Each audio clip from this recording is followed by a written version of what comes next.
어떤 가수가 세상은 요지경이라고 하는 노래를 불렀는데 그 노래 가사에 왜 세상은 요지경이라고 이야기를 하냐면 세상에 짜가가 판치기 때문에 여기도 짜가 저기도 짜가가 판치는 세상이기 때문에 세상이 요지경이다 이렇게 노래를 했습니다. 정말 그런 것 같아요. 우리가 살아가는 이 세상은 우리가 정신을 똑바로 차리지 않으면 우리를 현혹하고 미혹하고 또 사기치는 그런 것들이 굉장히 많이 있습니다. 그래서 진짜 같은 그 가짜가 더 진짜처럼 행세하는 그런 세상에 우리들이 살고 있다 이런 생각을 합니다. 요즘도 핸드폰 가게 앞에 보면 써붙여 있는데 그냥 핸드폰을 다 비싼 핸드폰을 공짜로 주는 것처럼 그렇게 문구들을 다 써놨지요. 근데 실제로 가서 핸드폰을 사려고 보면 공짜가 없습니다. 다 그게 요금제에 붙어 나오고 그러는 거죠.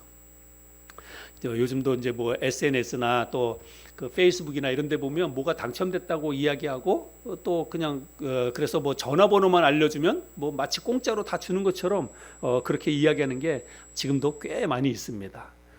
저도 하마터면 한번 그 정보를 입력할 뻔했는데 뭐냐면 페이스북에 보면 뭐가 계속 나타나냐면요. 용인 시민에게만 이제 그런 혜택을 준다 그러면서 용인 시민에게 가족 사진 촬영권을 준다는 거예요. 그런 거 많이 봤죠? 거기다 전화번호만 입력하면 용인 시민은 가족 사진을 무료로 찍어준다 이렇게 얘기했는데 공짜가 어디 있어요? 공짜가 아닙니다. 그런데 경제적으로 경제가 좀 어려워지고 불황일수록 이런 어떤 공짜 마케팅이 더 빛이 난다 이렇게 이야기를 합니다. 왜냐하면 사람들이 살기가 팍팍하고 힘드니까 뭐라도 조금이라도 좀 얻어보려고 하는 그런 심리들이 있기 때문에 이제 그렇다는 거죠. 근데 여러분 우리 그리스도인들은요 세상에 공짜가 없다 이런 것들을 늘 마음속에 간직하고 살아야 됩니다. 진짜로 세상에 공짜는 없다 이런 생각을 잊지 말고 살아야 합니다. 우리가 땀과 눈물로 내 땀과 눈물로 얻어지는 것만이 가치 있는 것이다. 그리고 진짜 그렇게 해서 얻은 것만이 내 것이다. 이런 생각을 평소에 늘 가지고 살아야 합니다. 제가 왜 서두에 이런 말씀을 하냐면 오늘 우리들이 함께 살펴볼 이 본문의 말씀에 보면 요셉 자손이 나오는데 이 요셉 자손이 거저 쉽게 땅을 차지하려고 했던 그런 사건이 오늘 본문에 기록되어져 있습니다. 그래서 오늘 이 말씀을 통해서 우리 자신들을 한번 돌아볼 수 있는 그런 시간이 되었으면 좋겠습니다. 계속해서 우리 여호수아 말씀을 나누고 있는데 이제 이스라엘 백성들이 가나안 땅을 차지해서 가나안 땅에 들어가서 땅을 분배하는 지파별로 땅을 분배하는 그런 내용들을 우리가 계속 살펴보고 있는데요. 지난주에는 우리가 유다 지파의 땅 분배에 대한 것들을 살펴보았고 오늘은 요셉 자손이 이제 땅을 분배받게 되었는데 그들이 자기들이 땅을 분배받고 나서 보니까 이 땅이 마음에 안 드는 거예요. 그래가지고 요셉 자손의 이 대표들이 누구를 찾아오겠습니까? 지도자인 여호수아를 찾아와서 자기들의 불만을 다 토로하는 것입니다. 근데 이 요셉 자손이 그 분배받은 땅이 어딘고 하면 여호수아 16장 17장 그러니까 땅 이름만 계속 이렇게 기록되어 있기 때문에 우리가 그런 것들을 다 찾아서 읽어보고 그렇지는 않을 텐데요. 여호수아 16장 17장이 요셉 자손들이 분배받았던 제비뽑기를 통해서 분배받았던 그 땅들입니다. 그런데 그들이 제비뽑기를 통해서 땅을 분배받고 나서 보니까 이 땅이 마음에 안 드는 거예요. 가만히 살펴보니까 땅이 이런 평지보다 산지가 훨씬 더 많은 것입니다. 그리고 그곳에는 아직까지도 또 이렇게 물리쳐야 될 대적들도 여전히 많이 남아 있는 것입니다.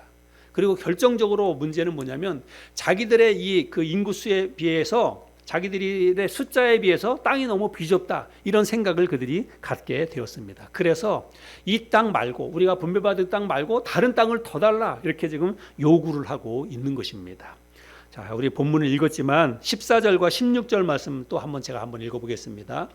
14절 보니까 요셉 자손이 여호수아에게 말하여 이르되 여호와께서 지금까지 내게 복을 주심으로 내가 큰 민족이 되었거늘 당신이 나의 기업을 위하여 한 제비 한 분깃으로만 내게 주심은 어찌함이니까 하니 자, 또 16절도요. 요셉 자손이 이르되 그 산지는 우리에게 넉넉하지도 못하고 골짜기 땅에 거주하는 모든 가나안 족속에게는 베스안과 그 마을들에 거주하는 자이든지 이스라엘 골짜기에 거주하는 자이든지 다 철병거가 있나이다 하니. 그래서 자기들의 불만 사항을 요구하는 거예요. 일단 땅을 보니까 땅이 너무 비좁다. 그리고 그 땅을 찾아가서 보니까 거기에 물리쳐야 될 가나안 족속들이 너무 많은데 그 족속들이 다 철병거를 가지고 있다. 이렇게 이야기를 하는 것입니다. 근데 이들이 요구하는 것들을 가만히 들어보면 일견 타당한 것처럼 이렇게 생각이 되기도 합니다. 왜냐하면 오늘 이 본문에 보면 이 요셉 자손이 와서 그 땅을 더 요구했다라고 이야기하고 있는데 요셉 자손은요, 지파별로 보면 이스라엘은 12지파잖아요. 근데 이 12지파에서 요셉 자손은 요셉 지파라고 이야기하지 않고 요셉의 두 아들이 있는데 므낫세와 에브라임 두 아들이 있습니다. 그래서 그 이스라엘의 12지파 가운데서 에브라임 지파와 므낫세 지파라고 해서 요셉 자손은 두 지파로 나눠지게 돼요. 두 지파로. 그러니까 이들이 요구할 때는 그렇게 요구하는 거예요. 우리는 두 지파이니까 그 제비뽑기도 두 번을 해야 되고 그리고 목도 또 두 배를 받아야 되는데 왜 제비뽑기를 한 번밖에 안 하고 그리고 우리 두 지파의 숫자를 비교해 볼 때 우리 땅은 너무나 좁다 이렇게 요구를 하는 거예요. 한편으로는 좀 타당해 보이기도 하죠. 예, 그들이 두 지파니까 그러면 제비뽑기를 두 번 해서 두 몫을 그들에게 줘야 되는데 여호수아가 제비뽑기를 한 번만 했다는 것입니다. 그런 내용이 어디 있냐면 16장에 있는데요. 16장 1절부터 4절까지를 또 한번 보겠습니다. 제가 한번 읽어볼게요. 요셉 자손이 제비 뽑은 것은 여리고 샘 동쪽 곧 여리고 곁 요단으로부터 광야로 들어가 여리고로부터 베델 산지로 올라가고 베델에서부터 루스로 나아가 아렉 족속의 경계를 지나 아다롯에 이르고 서쪽으로 내려가서 야블루 족속의 경계와 아렛 벳 호른과 게셀에까지 이르고 그 끝은 바다라. 지금까지 이제 땅을 분배했던 지역을 이야기하는 거예요. 요셉의 자손 므낫세와 에브라임이 그들의 기업을 받았더라. 그래서 여기에 말씀해 보니까 이제 요셉 자손의 므낫세와 에브라임이 그들의 기업을 받았다라고 얘기했는데 제비뽑기를 두 번 해가지고 뭐 각각 에브라임 지파 또 이렇게 므낫세 지파를 따로따로 땅 분배한 게 아니라 그냥 뭉뚱거려서 이 요셉 자손에게 한 제비뽑기를 통해서 한 몫을 주었다라고 하는 것들을 우리가 이 말씀을 통해서 확인해 볼 수가 있습니다. 근데 이제 그들은 그렇게 요구하고 있지만 사실은 그들이 분배받은 땅은 결코 좁지 않았습니다. 자기들은 이 땅이 너무 비좁았다 이렇게 요구하고 있는데요. 그렇게 좁지 않아요. 한번 제가 지도를 보여드려 보겠습니다. 여기 지도 보면 가운데 쪽에 이렇게 짙은 그 노란색으로 되어 있는데 저기가 지금 에브라임 지파예요. 에브라임 지파고 그 다음에 그 위에가 넓은 땅이 또 있잖아요. 그 넓은 땅이 어디냐면 므낫세 지파예요. 그러니까 지금 이 사람들은 요셉 자손이면 에브라임 지파와 므낫세 지파 그걸 합친 게 요셉 자손이거든요. 그러니까 그 땅이 굉장히 넓지요. 엄청나게 넓잖아요. 그리고 므낫세 지파도 또 절반은 요단 동편 땅에 저 오른쪽 여러분 보시는데 오른쪽에 아주 큰 땅도 므낫세 2분의 1이 그 땅도 차지하고 있는 거예요. 거기는 뭐 제껴두고라도 이쪽만 보더라도 에브라임 지파와 므낫세 지파가 다른 지파에 비해서 땅이 넓어요, 좁아요? 훨씬 넓잖아요. 그 위에 보면은 뭐 이사갈 지파, 스불론 지파, 아셀, 납달리 거기보다 훨씬 넓잖아요. 그죠? 에브라임 지파와 므낫세 지파 두 지파가 합친 걸 보면 땅이 굉장히 넓잖아요. 근데 자기들이 두 지파인데 왜 제비뽑기를 한 번만 했느냐? 그리고 우리가 받은 땅은 너무 좁다. 그리고 이 땅이 마음에 안 든다. 다 산지다. 이렇게 얘기하면서 다른 땅을 더 달라. 이렇게 얘기를 하고 있다는 것입니다. 우리가 지난주에 유다지파 갈렙에 대한 이야기들을 살펴보았는데 그러면 유다지파의 갈렙과 이 사람들이 지금 요구하는 것과 요셉 자손이 요구하는 게 완전히 상반돼요. 지난주에 우리가 말씀을 살펴보았지만 유다지파의 갈렙이 여호수아에게서 와서 뭐라고 얘기합니까? 우리에게 산지를 달라. 그러면 우리가 그 산지에 가서 우리가 거기에 있는 모든 족속들을 다 물리치고 하나님이 우리와 함께 하시면 그 땅에 있는 모든 족속들을 다 물리치고 우리가 그 땅을 차지할 테니까 우리에게 그냥 그 땅만 달라 이렇게 이야기를 합니다. 그곳에는 아낙 자손이 있고 그 성읍은 크고 견고할지라도 하나님이 우리와 함께 하시면 우리가 능히 그 땅을 차지할 수 있으니까 그냥 땅만 달라. 그러면 나머지는 우리가 알아서 다 가서 땅을 차지할 테니까 쫓아내고 할 테니까 그렇게 해달라 요구를 했습니다. 그런데 요셉 자손들은 그들의 요구하는 내용들을 살펴보면 그렇지 않았다는 것입니다. 요셉 자손들이 이런 요구를 하게 되는 데는 이제 불순한 의도가 있습니다. 우리 14절 말씀 읽었는데 다시 한번 볼까요? 우리 같이 한번 읽어보겠습니다. 14절 시작. 요셉 자손이 여호수아에게 말하여 이르되 여호와께서 지금까지 내게 복을 주심으로 내가 큰 민족이 되었거늘 당신이 나의 기업을 위하여 한 제비 한 분깃으로만 내게 주심은 어찌함이니까 하니. 여기 말씀해 보니까 하나님께서 우리에게 복을 주셔서 우리가 큰 민족이 되었다 이렇게 얘기를 하고 있는데요. 그래서 이 요셉 자손은 에브라임 지파와 므낫세 지파를 합쳐서 이제 요셉 자손이라고 하는데 두 지파의 합이 한 8만 5천 명 정도가 됩니다. 이제 군대 나갈 수 있는 장정 숫자만 이제 그 카운트했을 때 그렇습니다. 그래서 이 숫자는 적은 숫자는 아니에요. 실제적으로도 숫자적으로도 큰 지파가 되었습니다.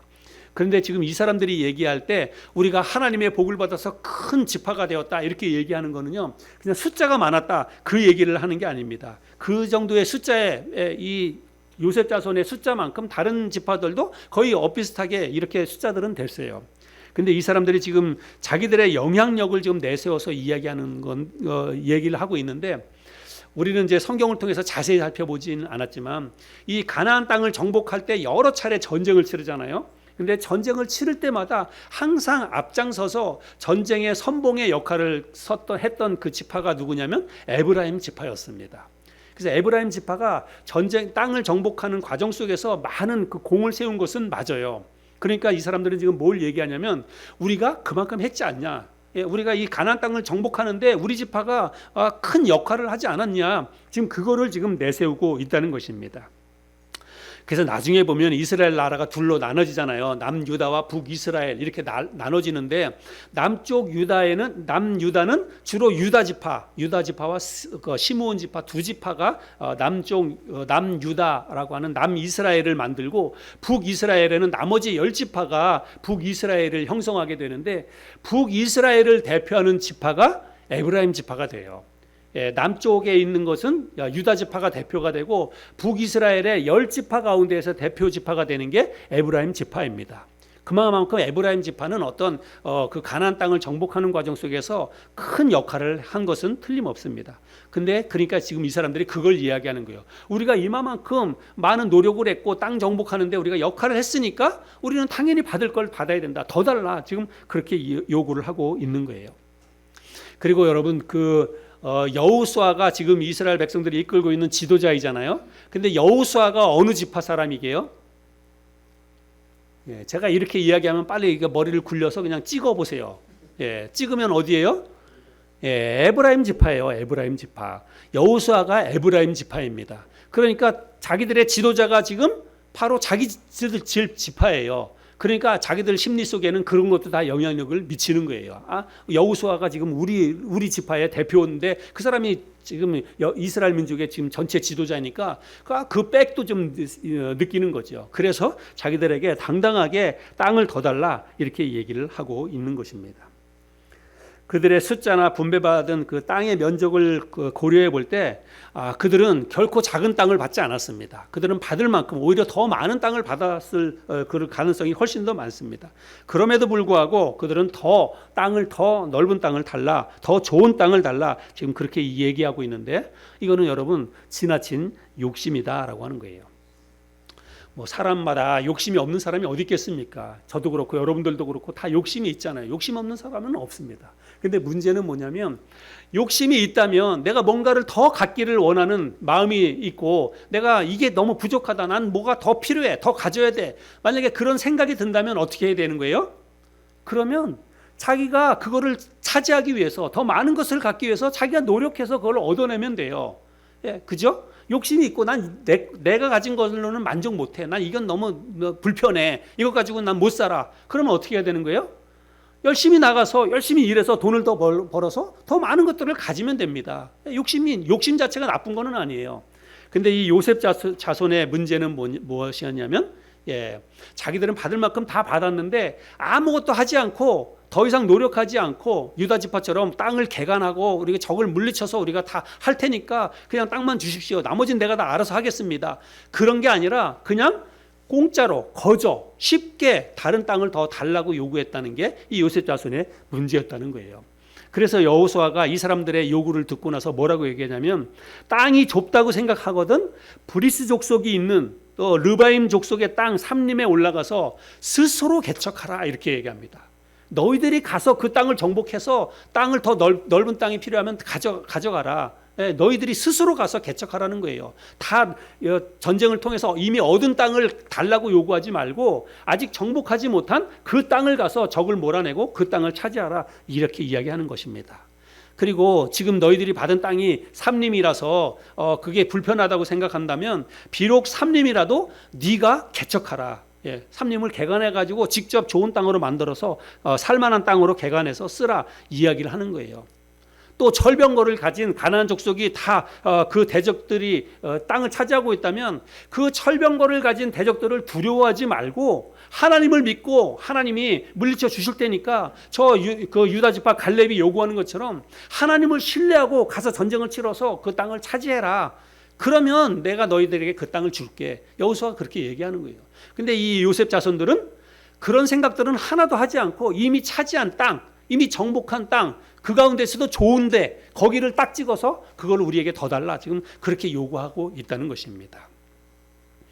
요셉 자손들의 문제는 자신들이 노력하고 희생해서 뭔가를 얻으려고 하기보다는 거저 얻으려고 했다는 게 이 사람들의 문제였다는 것입니다. 여러분, 세상에 공짜로 얻어지는 것은 없다고 우리는 생각해야 됩니다. 세상에 공짜는 없어요. 특별히 우리 그리스도인들은 이런 거에 있어서 어떤 삶의 기준과 철학을 분명히 해야 됩니다. 세상에 공짜로 얻어지는 것은 없다고 믿고 스스로 내가 노력해서 뭔가를 얻어야 되겠다 이런 생각을 가져야 한다는 것입니다. 사람들마다 위험과 수고와 희생과 대가 지불을 좋아할 사람은 세상에 아무도 없습니다. 대부분의 사람들이 할 수만 있다면 그냥 뭔가를 쉽게 얻으려고 합니다. 그냥 거저 차지하려고 하는 그런 마음들이 사람들마다 그런 마음들을 다 가지고 있다는 거예요.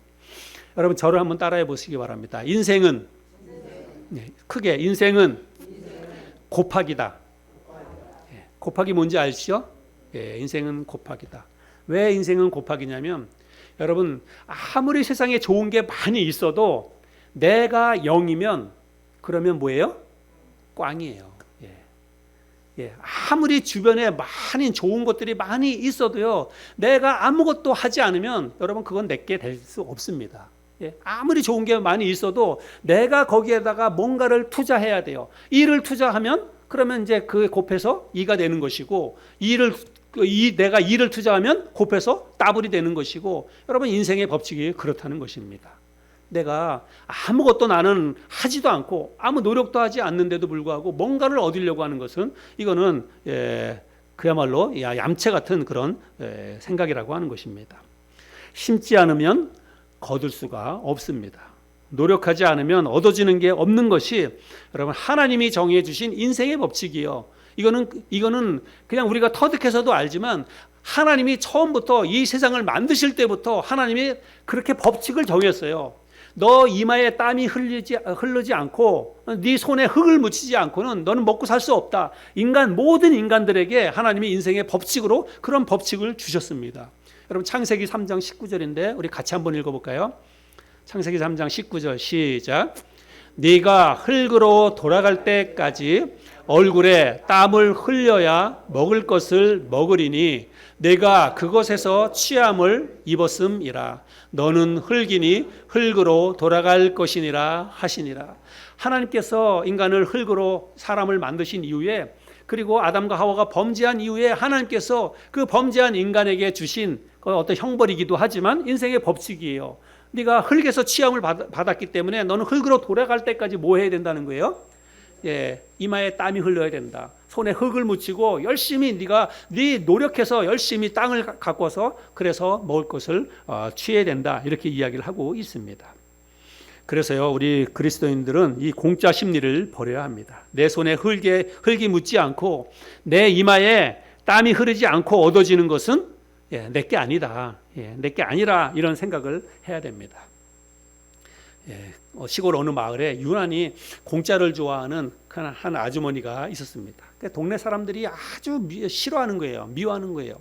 근데 동네에서 같이 이렇게 마을에서 여행을 가기로 했답니다. 이제 동네 그 관광버스를 대절해 가지고 그래서 이제 여행을 가지고 점심을 이제 바닷가 근처에서 점심을 먹는데 너무 얄밉게 구니까 이제 그 가운데 한 아주머니가 이제 순이 엄마한테 이야기를 하는 거예요. 공짜 좋아하는 순이 엄마한테. 순이 엄마는 회 좋아한다면서 이렇게 얘기하는 거예요. 그러니까 아니 나 회 좋아하는 거 어떻게 알았어? 그래요. 그러니까 왜 몰라? 동네 사람들 다 하는데 순이 엄마는 늘 모든 거 다 날로 먹으려고 그러잖아. 그렇게 이제 톡 쏘아 붙이면서 그렇게 약을 올렸다는 것입니다. 여러분 회 좋아하세요? 저는 좋아합니다. 네. 요셉 자손들의 우리가 이야기를 살펴보았는데 우리에게도 이 요셉 자손과 같은 마음이 있지 않는지 오늘 우리가 우리의 마음들을 좀 살펴보았으면 좋겠습니다. 갖고 싶은 거는 많은데 내 손에 물 묻히기 싫어하고 흙 묻히기 싫어하고 뭔가 새로운 일에 뭔가 내가 좀 도전하자니 무섭고 겁이 나고 두려움이 앞서고 그냥 누가 좀 대신 좀 해줬으면 좋겠는데 나는 그냥 누가 대신 해주고 거기다 그냥 숟가락 하나만 얹었으면 좋겠다. 그런 마음, 그런 심리가 우리에게도 있지 않은가 이런 생각을 해보게 됩니다. 공짜로 뭔가를 얻으려는 것은 얌체 심리입니다. 이기적인 그런 생각입니다. 그리스도인에게는 전혀 어울리지 않는 옷입니다. 저는 그리스도인이 되기 전에 고등학교 때 그냥 진짜로 여러분들도 아마 그런 경험들이 있을 거라고 생각이 돼요. 내가 인생을 살아가면서 어떤 누구로부터 들었던 어떤 이야기 하나가 내 인생의 어떤 철학처럼 내가 평생을 살아가는데 어떤 모토처럼 이렇게 못이 박히는 그런 이야기들이 아마 여러분들에게도 한두 개가 있으리라고 생각을 합니다. 저는 고등학교 때 일본어를 가르쳐 주셨던 그런 선생님이 계셨는데 일본 문학가이기도 하고 그랬는데요. 그 일본어 선생님이었어요. 근데 선생님이 우리 고등학교 3학년인 우리들에게 이제 고등학교 졸업하고 사회로 나갈 텐데 우리에게 해주셨던 말인데 그게 잊혀지지가 않아요. 그 선생님이 뭐라 그러냐면 얘들아 세상에 공짜는 없다. 그리고 너희들이 세상에 나가서 인생살이를 할 때 누군가로부터 밥을 10번을 얻어먹으면 너는 반드시 한두 번은 네가 아무리 힘들어도 한두 번은 네 주머니에서 돈을 내서 그 사람을 대접을 해라. 그래서 얻어먹지만 말고 우리가 얻어먹을 수도 있죠. 그러나 얻어먹기만 하지 말고 10번 얻어먹으면 적어도 한두 번은 네가 밥을 사라. 그런 말씀을 하셨어요. 근데 그게 고등학교 3학년이었는데 진짜 이게 마음속에 이렇게 확 와닿았습니다. 그래서 세상을 아둥바둥 세상을 꼭 이겨먹으려고 하지 말고 세상을 좀 지면서 살아라. 손해보면 살아라. 그렇게 선생님이 얘기해 주셨는데 그게 마음속에 이렇게 와닿았습니다. 그래서 저는 진짜로 그게 제 어떻게 보면 이제 어떤 그 인생을 살아가는 데 있어서 모토처럼 그런 게 생겼어요. 내가 좀 손해봐야지. 내가 조금 덜 먹고 내가 조금 힘들게 살아도 내 주변에 있는 사람들에게 할 수만 있다면 조금이라도 좀 나누면서 살아야지, 베풀면서 살아야지 그런 생각을 하게 되었습니다. 근데요, 실제로 제가 이제 목사가 되어서 목회를 하다가 보니까 저도 처음에는 그랬지만 목사님들 중에서요, 진짜 대접받기 좋아하고 공짜 좋아하는 목사님들이 너무 많아요. 왜냐하면 목사님들은 항상 성도들이 목사님 이렇게 제가 식사 대접할 테니까 가세요. 맛있는데 이렇게 모시고 가가지고 식사 대접하고 또 때때마다 또 선물도 이렇게 갖다 명절 때 되면 선물도 주고 그러니까 목사님들은요 항상 받는 데 익숙해요. 그래서 그냥 을에 성도들이 명절 때나 아니면 뭐가 중요한 날이 되면 늘 이렇게 받는 거에 익숙해져 가지고 그게 당연한 것처럼 생각하는 거예요. 근데 절대 당연한 거 아니잖아요. 당연한 거 아니에요. 성도들도 열심히 일해서 돈 벌어서 그렇게 그래도 우리 교회 목사님이니까 내가 밥 한번 대접해 드려야지, 선물 한번 드려야지, 이런 생각으로 그렇게 하는 거잖아요. 그러면 너무 감사하다고 생각하고, 적어도 성도들로부터 그렇게 대접을 받으면 나도 성도들에게 선물 한 가지를 하든지 밥도 대접하든지 그렇게 해야지요. 그게 당연히 맞는 거죠. 근데 안 그런 목사들이 너무 많아요. 안 그런 목사들이 많습니다. 저는 그러지 말아야지 생각하고, 할 수만 있다면 나도 그 경제적으로 어렵지만 그래도 우리 성도들 밥 한 번씩 대접해야 되겠다, 이런 생각을 하고 그렇게 이제 목회를 하고 있습니다. 고생하고 수고하고 희생하고 대가 지불하는 게 싫다면 그런 거 좋아할 사람은 없어요. 내가 막 수고하고 막 아둥바둥 힘들게 살고 이런 거 좋아할 사람은 없습니다. 근데 여러분, 진짜 내가 고생하고 수고하고 희생하는 거, 대가 지불하는 게 싫다면, 그러면 방법은 있어요. 그러면 뭐예요? 그냥 주어진 것에 자족하면서 살면 돼요. 욕심 안 부리고 지금 나한테 있는 거에만 내가 만족하고 그냥 살면 돼요. 근데 우리 사람들이 그런 게 만족하면서 살지 못하니까 그게 이제 문제인 것이죠. 자신의 몫에 만족하고 더 이상 욕심 부리지 않고 살면 그보다 더 행복한 삶은 없습니다. 근데 우리가 그렇게 행복하지 못하게 사는 것은 거기에 만족하지 못하니까, 내가 가지고 있는 게 이게 불편하고 조금 더 가지면 좋겠다라고 하는 생각이 자꾸 드니까 이게 문제가 되는 거죠. 그래서 내가 가진 것에 대해서 만족할 수 없다면, 여러분, 자신이 가지고 있는 것이 늘 부족하고 그래서 난 너무 사는 게 불편해, 힘들어, 만약에 그렇게 한다면 방법은 딱 한 가지밖에 없어요. 어떻게 해야 되는 거예요? 내가 스스로 개척하는 것입니다. 내가 노력하는 거예요. 내가 노력해서, 내가 열심히 희생하고 내가 열심히 일해서, 그래서 내가 얻을 수밖에 없는 거예요. 남들이 다 차려놓은 밥상에 숟가락 하나 얹으려고 하는 그런 심리 가지고는 세상을 살아갈 수가 없습니다. 내가 사는 게 부족하다, 그런데도 불구하고 난 그냥 이 수준에서 만족하게 살래, 그러면 좋아요. 그러면 행복할 수 있습니다. 근데 그렇게 하지 못하고 난 사는 게 너무 힘들어, 불편해, 짜증나, 그러면 어떻게 해야 돼요? 더 열심히 일해야 돼요. 하루에 8시간 일했으면 하루에 10시간 이상 일해야 됩니다. 그래서 10시간 일해서 2시간 일하는 것만큼 내가 더 많이 누릴 수 있으니까 스스로 개척해서 열심히 일해야 한다는 것입니다. 미국의 어느 그 부부에게 발신인이 표시가 되지 않은 그런 우편물이 하나가 우편함에 꽂혀져 있었습니다. 근데 아무도 보낸 사람이 표시가 안 돼 있어요. 그래서 의아해가지고 이게 뭘까? 누가 보냈을까? 하면서 부부가 그거를 뜯어봤어요. 뜯어봤더니 그때 굉장히 아주 인기가 있었던 브로드웨이에서 공연하고 있었던 그 공연 티켓 2장이 거기 들어있는 거예요. 근데 보낸 사람이 없어요. 아무도 보낸 사람이 없습니다. 날짜가 정해져 있었고 그 아주 굉장히 고가의 그 브로드웨이 공연 그 티켓 2장이 들어있는 거예요. 그래서 이걸 수소문해가지고 이걸 찾아보려고 계속 노력도 하고, 또 가까운 데 있는 사람들한테 이거 보냈냐 다 물어보고 해도 아무도 보낸 사람이 없는 거예요. 알 수 없는 거예요. 근데 이제 그 공연 날짜 임박해 오니까 부부가 그래, 누가 보냈는지 모르겠지만 선한 의도로 줬을 테니까 우리 가서 공연을 가서 봅시다. 우리가 평생 어떻게 내 돈 내고 이런 걸 가서 볼 수 있습니까? 해가지고 부부가 가서 그 공연을 봤어요. 그래서 저녁 때 아주 멋진 공연을 보고 집으로 돌아왔습니다.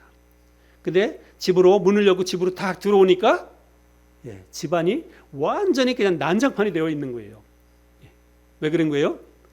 도둑이 들어와가지고 집안을 홀랑 다 뒤집고 고가의 귀중품들을 다 가져간 거예요. 그래가지고 낙심해가지고 막 그러다가 이렇게 보니까 침대 맡에 이렇게 메모장이 쓰여져 있습니다. 메모장이 이제 누가 공연 티켓을 보냈는지 아시겠죠? 이렇게 써 있어요.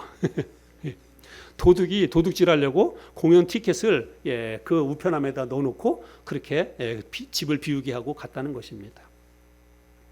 재미있는 예화이긴 하지만 그 사람들이 공짜로 받은 것이기 때문에 누가 정말 보낸 사람을 알 수가 없어서 그것에 대해서 의심하거나 만약에 그렇게 해서 공연을 안 보러 갔다면 그러면 도둑 맞을 일은 없었겠죠.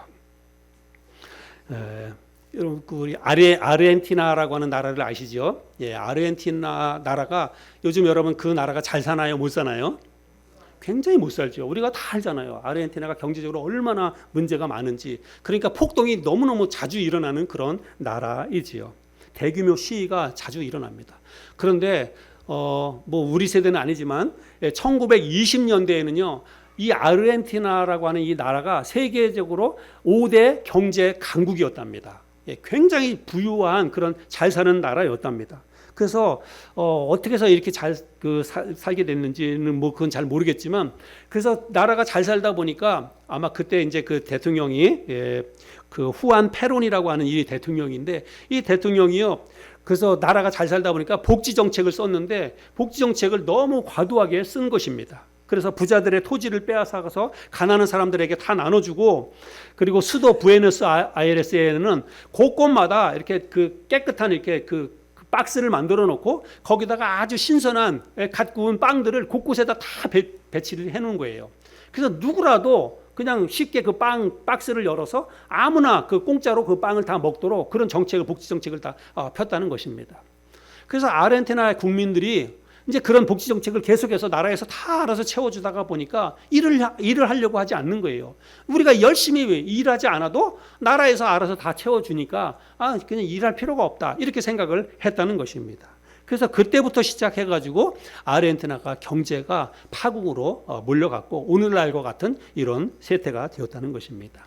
그래서 지금도 경제에서는 아주 그 실패한 복지 정책, 이것을 이야기할 때 페론주의 이렇게 이야기를 한답니다. 그 사람의 이름을 따서.